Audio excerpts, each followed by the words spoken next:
안녕하십니까? 배팅 부동산 챗 GPT가 말한다. 남들도 할 것 같으면 아파트도 단타 정도는 하는 것이 맞다. 진행하도록 하겠습니다. 챗 GPT에다가 질문을 던졌습니다. 건설업자는 건물을 지어 분양을 하여 이익을 창출한다. 자본주의 체계에서 건설업자는 대출 이자를 지불하고 일정 세금을 내고 나머지 이익금을 가져간다. 만약 건설업자가 분양에 실패하게 되면 대출을 통해 마련한 건설 비용을 갚지 못해서 부도가 날 수도 있다.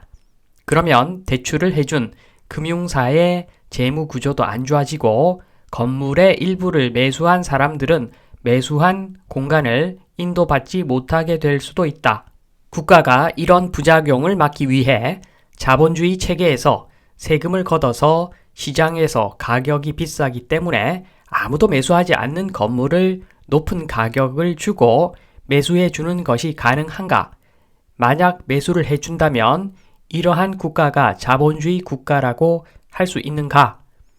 약간은 유도성 질문을 제가 던지고 있습니다. 이 경우 건물을 일부 매수한 사람과 대출을 해준 금융기관, 건설업자, 대다수의 일반 시민 4개의 집단에 대해서 수혜를 가장 많이 가져간 집단부터 순서대로 나열하면 어떻게 되는가? 이렇게 국가가 특정 집단에 특혜를 주는 사회가 정의로운 사회라고 할 수 있는가? 이런 질문을 던졌습니다. 그러니까 답변을 합니다. 순수한 자본주의 체계에서는 정부의 역할은 미미한데 실제로 대부분의 국가는 혼합 경제 시스템을 가지고 있으며 정부가 다양한 수준으로 시장에 개입하기도 한다. 그래서 국가가 세금을 징수하고 미분양 건물을 고가에 매입함으로써 건축업자가 건물을 팔지 못하는 부작용을 예방할 수도 있다. 의외의 답변을 내어놓습니다. 그리고 계속 보면 요게 하이라이트인데 그러한 개입은 의도하지 않은 결과와 시장 왜곡을 초래할 수 있다. 예를 들어 정부가 미분양 건물을 높은 가격에 매입한다면 건축업자들이 시장 수요보다 더 많은 건물을 짓도록 유인할 수 있으며 이는 결국에는 부동산 과잉으로 이어져 가지고 잠재적으로 낭비, 자원 낭비로 이어질 수가 있다. 건물이 남아 도는 거죠. 이렇게 너무 밀어주면 그 이야기를 합니다. 이걸 보니까 일단은 매입 임대가 생각납니다. 매입 임대주택 제도 한번 보겠습니다. 요것은 정부가 LH공사죠. 분양을 보장해주는 제도입니다. 그래서 요것은 두 가지 효과가 있는데 우선 부동산 상승 효과가 있습니다. 분양 완판을 예고하고 있죠. 정부가 매입해 준답니다. 그러니까 코스트가 증대되어도 상관없죠. 요 매입 임대주택 때문에 땅값 많이 올랐습니다. 땅값을 고가로 매입해도 사업성이 나오기 때문에 땅값이 올라버렸죠. 요것 때문에. 그러면서 인근 지역 가격 상승을 일으킵니다. 그래서 평소에 인기 없던 연립이나 빌라, 콩알주택도 다 상승했죠. 요 매입 임대주택 역할이 컸습니다. 매입 임대주택은 결국에는 부동산 하락 효과가 있습니다. 공급 폭탄이죠. 앞서 챗 GPT가 이야기했듯이 요렇게 좀 건설업자에게 플러스 알파를 던져주면은 분양이 시장에서 요구하는 그 수준보다도 더 많은 분양이 이루어지고 이것이 공급 폭탄이 되어가지고 결국에는 장기 보유로 임대 돌리는 사람들이 손해를 보게 되어 있습니다. 일반 사람들 한 채 또는 두 채로 임대 돌리는 사람들 대다수의 일반 국민들이 피해를 보고 일부 분양업자만 좋은 제도가 매입 임대주택 제도일 수가 있습니다. 마찬가지죠. 영끌 분양업자 및 금융기관 한번 보겠습니다. 요즘 미분양이라서 분양업자를 구제해주고 매입을 통해서 미분양 매입을 통해서 분양업자 구제해주고 그로 인해서 금융기관도 같이 살고 요런 지금 논의가 이루어지고 있는데 요것도 마찬가지입니다. 제가 봤을 때 분양업자가 금리 2%에 맞춰서 사업 계획을 짜고 일을 진행하는데 금리가 4%가 넘어갔죠.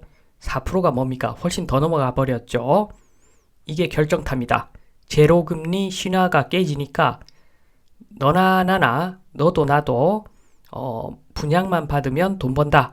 요 공식이 깨어져 버렸죠. 그러니까 고가로 땅을 매입했는데 분양가가 다운되니까 도저히 사업성이 안 나오는 겁니다.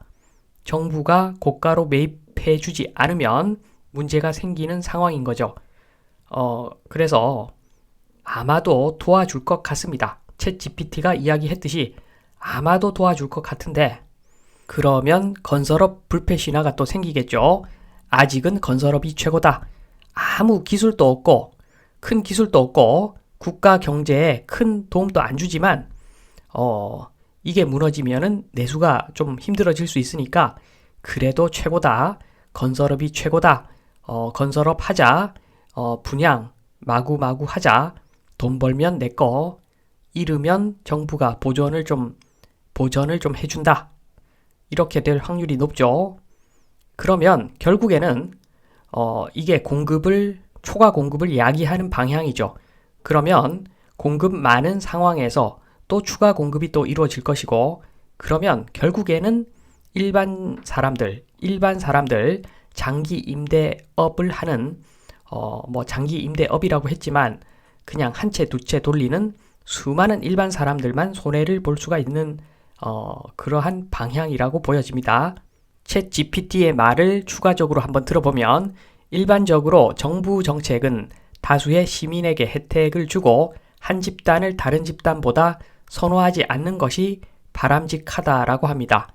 요 이야기를 좀 정부에서 들어야 될 내용 같습니다. 그리고 사회에서 완전한 정의를 달성하는 것은 어려운 일이며 정의로운 사회를 구성하는 요소에 대한 논쟁과 불일치는 항상 있을 것입니다.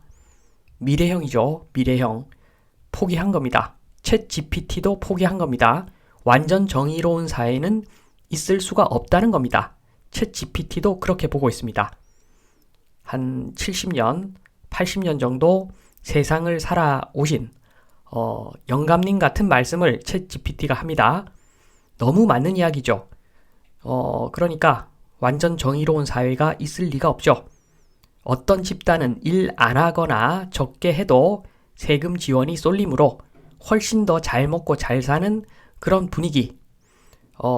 집회만 열어도 먹고 사는 그런 사람들. 일하는 시간 좀 할애해서 세력들 모아서 권리를 주장하고 그러면 플러스 알파 떨어지는 그런 세상. 지금 세상이죠. 지금 세상이 그렇습니다. 요 세상이 완전히 정의로워질 수는 없다는 이야기를 합니다. 챗 GPT가. 다른 질문 하나만 더 던지고 결론을 짓도록 하겠습니다. 질문 2번. 약간 바꿔가지고 이익은 가져가고 손해는 세금으로 보전하는 구조이므로 모두가 건설업자가 되고자 하지 않겠는가? 이런 질문을 던졌는데 지금 보면은 세금을 징수하고 미분양 건물을 고가에 매입하는 등 정부의 시장 개입이 장기적으로 항상 지속 가능하거나 효과적이지는 않을 수 있다. 영원한 것은 없다는 이야기입니다. 정부의 이번 보전 조치를 믿고서 앞으로도 분양하다가 손해볼 수도 있다는 이야기를 하는 거죠. 정부의 조치가 건물 건축 및 판매와 관련된 위험을 일부 완화할 수는 있지만 반드시 모든 사람에게 위험이 없거나 바람직한 사업 벤처가 되는 것은 아니라고 합니다. 정부가 지원해줘도 미분양 등 투자 실패하면은 최소한 이득은 볼 수 없을 확률이 높다는 거죠.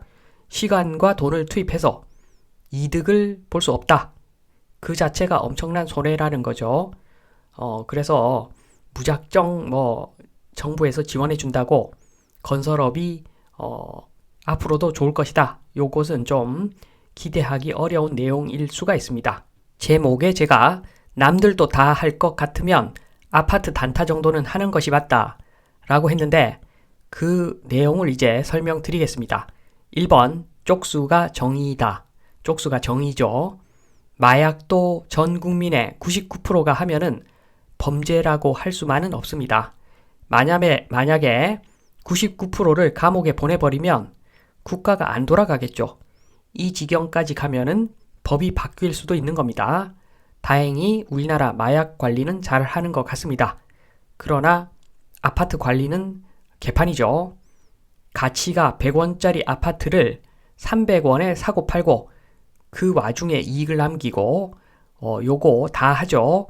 남들이 다 하면은 잠깐 동안은 이것이 정의라고 할 수 있습니다. 실제 가치는 100원이라도 300원으로 사고 팔고 할 수 있는 거죠. 다 하는 것이 지금 아파트 매매이기 때문에 가치를 상회하는 가격으로 매매하는 것이 지금 상황이기 때문에 세금으로 일정 부분 구원도 해주는 거죠. 챗GPT가 이야기했듯이. 그러면 엑시 찬스가 여러 차례 온다는 겁니다. 정부에서 돈을 투입하면 엑시 찬스가 올 수밖에 없겠죠. 그러니까 남들도 다 할 것 같으면 아파트 투자, 무슨 투자든 간에 어느 정도 하는 것도 맞다는 이야기를 하는 겁니다. 마지막으로 결론을 맺겠습니다. 아파트 투자 많은 사람들이 하죠. 같이 어느 정도 끼어서 조금은 해야 되는 것이 아파트 투자인데 결정적으로 고평가가 맞습니다. PIR, 임대 수익률, 전세 제도, 살아있죠. 등등 너무너무 고평가 증거가 많습니다.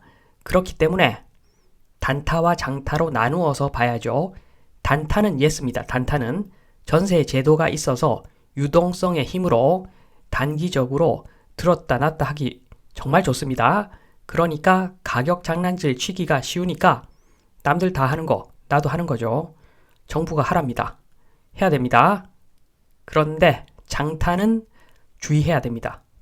인구가 감소하기 때문에 예전에야 인구가 계속 증가해 왔기 때문에 여건 자체가 좋았는데 지금 아무리 정부가 도와줘도 인구 폭증이 아니라 인구가 폭발적으로 감소하는 시기가 조만간 올 것인데 그때가 되면은 전세 제도 죽게 되어 있습니다. 결국 그때를 완전히 소멸 시점으로 본다면 지금부터 전세 제도 서서히 죽어갈 겁니다. 그러니까 아파트 장기 투자는 하면 안 된다고 봅니다. 그러나 남들 다 하는 거 유동성으로 들었다 놨다 장난질 단타는 해도 된다 말씀을 드리면서 이만 마치겠습니다. 감사합니다.